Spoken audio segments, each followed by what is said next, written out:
If you've spent any time on the beta, it's taken you less than 5 seconds to see this. It doesn't matter which website you go to, which Discord you ask in, which YouTube video you leave that comment on.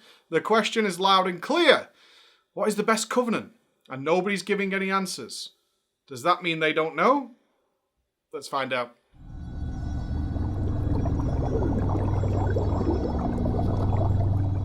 No matter which place I check or whichever information comes flowing my way, I get linked spreadsheets just like this, detailing all the Covenant stuff and people losing their minds when they see it's great for this, it's trash for this. When I visit the Simcraft sites, they're losing their minds. They're looking at, is this right? But when the good people who don't want to test these things because they don't want to do that stuff, and I don't blame them, they get a simple answer. One of two things. We don't know. Wait and see. It won't go live that way. I know that was 3 things, but those are the responses you're going to get everywhere. These are the people you trust. These are the people who should be providing you the information you want to see. Either that, or you can just give up completely and play whatever you want. Although most of you understand that that's going to leave you in a bad place, probably. So, with beta testing seemingly slowing down now, and even tuning seemingly slowing down, although they've missed a week, does that mean it's all done? Does that mean the boxes are ticked? Are the conduits good? Are the Legos good? Are the classes mostly there and Blizzard could start focusing on polish? That is not the case. In fact, there's quite a few weird things going on right now that I think we should keep up to date with Balance Watch, because we're promised things. We're promised by Blizzard that the whole systems that we abide to in the Shadowlands that they're giving us are going to work out. But we've heard that message before, so we're skeptical. We heard it with Azerite armor, we heard it with essences, we heard it with corruption, we heard it with artifact weapons, and each and every single time it was incorrect, it wasn't true. So this time around, they're locking us in more than before. Like, at least with artifact weapons, if our spec got nerfed and our artifact weapon was wasted, we could swap over. We could make that decision and move away. Now, I know some of you are going to say, yeah, Mike, but you could do that with Covenants. Well, what if they then nerf it again? What if they then buff it again? Well, it doesn't matter. It's only 1 or 2%, right? Wrong. No, it's not. In fact, at the moment, it does seem like our worst fears are coming true. We see what looks to be a runaway freight train heading straight for a wall for those of us who are interested in these things. And we really, really don't want that. If Blizzard is going to lock us in, and they've confirmed they're going to, we really don't want it to be the absolute death of everything we enjoy in this game. Now, I understand some of you don't care about any of those things. You think choosing your Covenant is neat. That's fine. That's absolutely fine. And this isn't even a doomsday video before anyone goes down that road. It's not. We're just taking a look at how things are. Because we almost started releasing our class looks this week because Blizzard didn't really do much tuning. But in fact, they did. Not a lot, but they did. Only it wasn't on the Shadowlands beta. In fact, they're now doing class updates on the PTR before they hit the beta. For example, if you go to the beta PTR right now, the Unholy DK has a spell that doesn't exist in the beta. Now, this is a little bit strange, as surely both of them need to be kept up to date.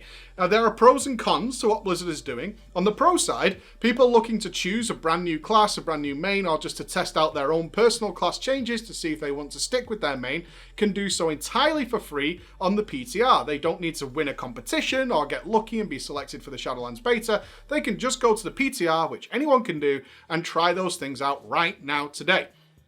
That's good. However, these things don't exist in a vacuum.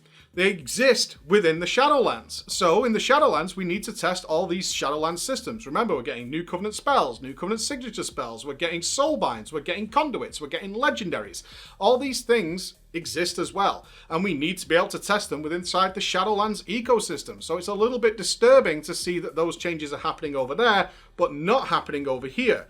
One can't simply say whether a house is good before the roof has been put on. It simply doesn't work. These things don't exist in a vacuum. So, speaking of things existing in a vacuum, I was thinking about the Soulbinds, and this is what got started down this route of paying attention to what the balance is doing, because it's kind of unfair to you guys, with only a month and a half away until the Shadowlands launches, to still be telling you, don't know, we'll have to wait and see, or it's not going to go live that way. Now, when you hear someone say something like, it's not going to go live that way, that's because it's busted, it's broken, and therefore we expect that Blizzard is going to fix it. But we have said that in the past. In fact, the Shadowlands has pulled kind of a good trick. Everyone's being really kind towards Blizzard, especially those of us who are usually really, really critical. Surely if this was BFA, my mindset and my attitude right now would be entirely different, as it was during BFA. But Blizzard has been good to us. They absolutely have, and a lot of content creators and the people who are very mathematically minded have also been good in response. It's a tit-for-tat situation. Treat us well, we treat you well, and it's all really, really, really good. And people have been sticking to it. In fact, with so little time left, it's surprising people aren't starting to lose their minds over what is eventually or seemingly coming. Everybody I spoke to, everybody I checked with, everybody running the Sims just said, here's the Sims, they're busted, but it looks okay. So what are we talking about then? Well, we've got all these different systems. So one of the things we wanted to test was Soulbinds, because Soulbinds have really gone under the radar for a little while now. So have legendaries.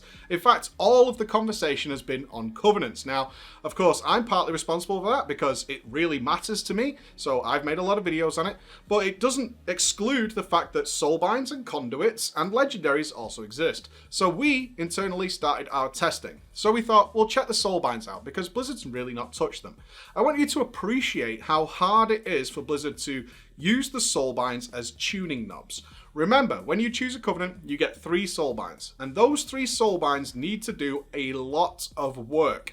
They need to work for every single class and spec in this game, because any single one of them could decide to be that covenant. So those soulbinds not only need to account for so many, 36 different variations of class, they also need to account for tanks, they need to account for healers, they need to account for DPS, they need to account for PvP, they need to account for battlegrounds, they need to account for arena, they need to account for Mythic Plus, they need to account for all these activities in some form or another with all these different variations of those types of play.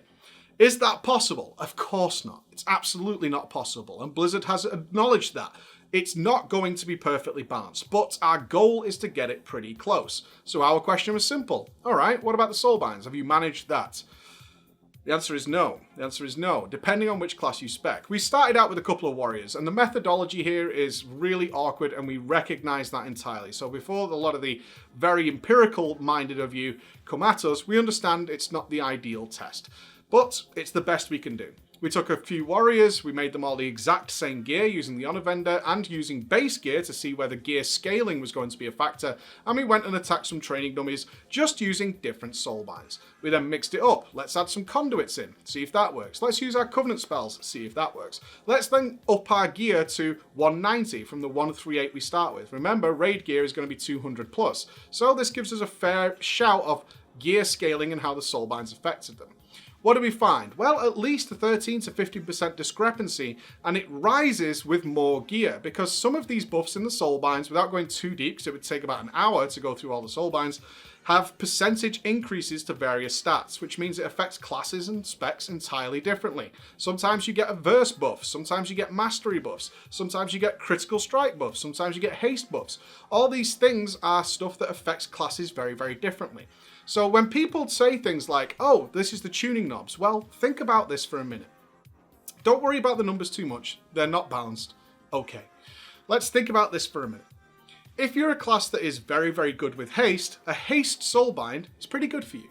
However, if you're not a class that benefits from haste, then it doesn't really matter to you. So what you can say is, oh my god, this soulbind for the classes that like haste is doing too much, so we're going to turn it down. Well, that only affects certain classes that like haste, and they're then screwed, whereas the other classes used a different soulbind and they got better out of it. And then they got nerfed, and then the other one got nerfed, and then you can see the circle that begins to happen when it's trying to affect everybody differently, especially when those stats actually matter in different environments. Some environments prefer versatility. However, the guys over in this area are getting a bigger benefit from it, and then they get nerfed, which then overly affects the other side, and you can see the problem. So Blizzard's counter to this, and they're aware of the problem, has generally been to just squash them all down. Earlier on in the Shadowlands life cycle, the 20% meme went around, and it did start with me because it's happening. The compounding effect is happening. I just told you that between, say, a good and a bad soulbind is about 13% damage right now at around 190 gear, and we're going to go further than that. At the start, in very base gear, it was only about 5%. So you can already see how gear scaling is starting to increase and widen the gap based on just your soulbind. That's excluding conduits, your Covenant ability, and of course the legendaries. And the fear is this, and it does seem to be coming very, very true right now, and I'm wondering what Blizzard's going to do. We already see from the spreadsheets like we've seen before, which are pretty accurate, I got to give full credit to them, they're pretty accurate on what I would say as well, is that you could end up with a Covenant that has a particularly good Soulbind. It also happens to have a particularly good Covenant spell ability, so you get this double effect. Now, I've already said the Soulbinds add up to 10% plus. This kind of knocks out the water, all those forum arguments that you see where it's raiders crying about 1 or 2% difference. That's really not the case, at least for now. Then we have your Conduits. Now, Conduits are in a hell of a place, guys. Some classes have multiple really good Conduits. Some classes don't have 2 that they can put in there, which gives them more flexibility in the Soulbinds. Remember, the Soulbind trees are openly designed so that sometimes you'll have a really good Soulbind trait, yet you have to give up a DPS conduit. For classes that have really good conduits, that's kind of a tough choice, and it was a choice we had to make on the Warriors. However, some classes don't have that problem, so they can put in their 2 good conduits and pick up this really good Soulbind for a big extra bonus. Again, affecting everybody differently, and that's where the problems are coming in. So you end up with a good Covenant ability, a really good Soulbind, a really good Conduit path, and a really good Legendary, because right now, the Legendaries are looking very, very similar to the start of Legion, which is you have 1 or 2 which are just overwhelmingly better than everything else. In fact, some of the early sims of this are looking really scary. It's strange that it's flying so far under the radar based on the Covenant ability, but of course the root cause of this is the Covenant ability and the Covenant signing in, because if we weren't locked in, we could move around and adjust it while Blizzard has time to fix these things. This is what gets scary, because you can end up with a class that has all those bonuses and goes way, way ahead, and then you can have another class that doesn't get a good Covenant ability, but doesn't have a particularly good Soulbind, doesn't have a particularly good conduit system either, or a conduit pathway through them Soulbinds, and the legendaries are a little on the weak side for that class as well. And the difference becomes astronomical, especially if it's the same class, because although the same class will definitely benefit from the same legendaries and Soulbind conduits, they won't benefit from the spell, and they won't benefit from the Soulbinds. And that's where the issues start to really magnify.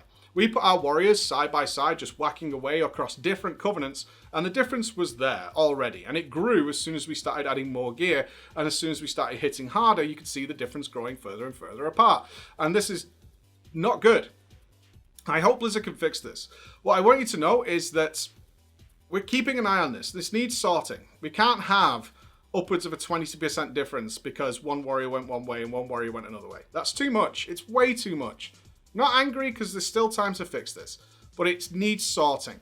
This can't be the next Azerite armor, because otherwise you're going to kill your whole system. And I mean that, because if it comes to the case that you're going to put us in the position where those of us who don't want to be 20 or 20% behind other classes that are the same as us, that we basically just swap covenants all the time. The entire basis of your covenant system, which is identity and feeling like you belong to them, is dead. Because we'll have no choice at that point to just be jumping around freely as possible every single opportunity we have based on you needing 6 months or 7 months to change it. If you're going to be only testing class looks on the PTR, there's a pessimistic view being passed around now that essentially they're thinking we can't get any good data from the Shadowlands anymore. Raid testing is done. A lot of people aren't PvPing because it's kind of a waste of time. Some people are Mythic Plusing, although they took down the Mythic Plus vendor, so people are holding on to keys that they had previously. All these kind of testing is kind of maybe dead. So they're waiting till it goes live to then rush to get this balancing done. Based on everything we know historically, that is not going to work. And if you want people, if this is your chance, and I kind of compare this right now, guys, to WoD flying. They really wanted to sell us on the idea that no flying was a good thing. And I supported them heavily, because I do think it can be a good thing. But they never put anything in place to sell it, and ergo the players just revolted. They turned against it because they gave no good, compelling reason to not have it. If you come in selling the idea of identity and you'll feel good and there's not that much of a difference, and it just completely collapses on itself in the first few weeks, and as we know with all video games, first impressions are everything. If that happens and players end up being in a situation where they need to swap back and forth to feel they can do the content they enjoy, everything you hope to achieve with this is dead, And if you ever wanted to pursue further goals down the line with this, like you did with garrisons, like you did with Azerite armor, like you did with Warfronts, like you did with Island Expeditions, like you did with all these systems over the past 10 years, they're just going to die and be left buried. And it's just going to be yet another failed system that just didn't deliver on its basic promise. And the basic promise we have is it won't be balanced, but it should be pretty close to each other. It isn't right now. And God bless everybody who is holding to not making a scene out of this.